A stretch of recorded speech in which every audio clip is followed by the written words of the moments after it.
Programang ito ay rated SPG. Striktong patnubay at gabay ng magulang ang kailangan. Maaaring may masiselang tema, lengguwahe, karahasan, sexual, horror o droga na hindi angkop sa mga bata.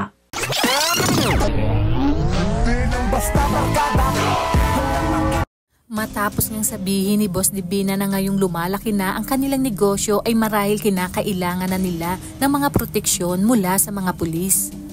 Alam niya umanong pera lang ang katapat ng mga ito, habang si Colonel Suarez naman ay maiisahan ni Tanggol dahil muli nga itong babalik sa pasugalan at hindi nito alam na si Tanggol na pala ang nagmamay-ari ng pasugalan na yon. Gagawin ni Tanggol ang lahat upang tumaya ng tumaya si Colonel Suarez dahil uutusan nga ni Tanggol ang manager ng pasugalan na itaya ang mga mamahaling sasakyan na pagmamay-ari ni Tanggol. Lalong maiingganyo si Suarez dahil mas marami pa palang magagandang sasakyan sa loob ng pasugalan. Pero tama ang hula ni Tanggol na di kalaunan ay matatalo ng matatalo si Colonel Suarez kaya pauutangin niya ito upang tuloy-tuloy ang pagtaya hanggang sa lumubog ito sa pagkakautang at saka nga lalabas si Tanggol. Ikakagulat ni Suarez ang malaman nito na kay Tanggol na pala ang pasugalan na kanyang pinoprotektahan.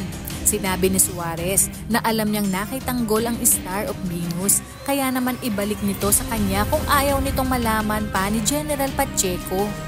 Ngunit dito na sinabi ni Tanggol na subukan lang umano ni Suarez dahil may CCTV ang pasugalan at siya mismo ang magpapakalat sa kung sino talaga itong si Suarez. Kaya naman wala nang nagawa si Suarez kung hindi pumayag sa kagustuhan ni Tanggol na maging protektor ng pasugalan na yun.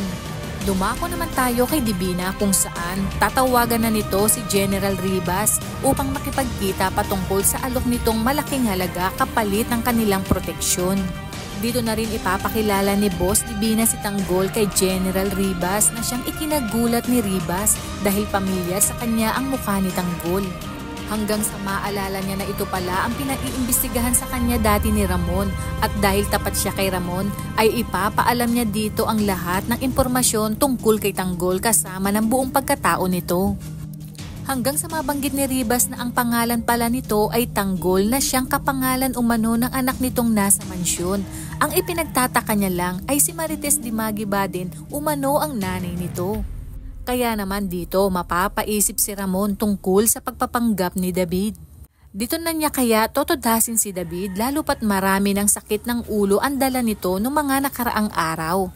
Kaya naman kapamilya kung bago ka pa lang sa akin channel ay mag-subscribe ka na at i-click mo na rin ang bell icon para updated ka sa pinakahuling kaganapan sa paborito mong teleserye, ang FPJ's Batang Quiapo. Hanggang sa muli, salamat!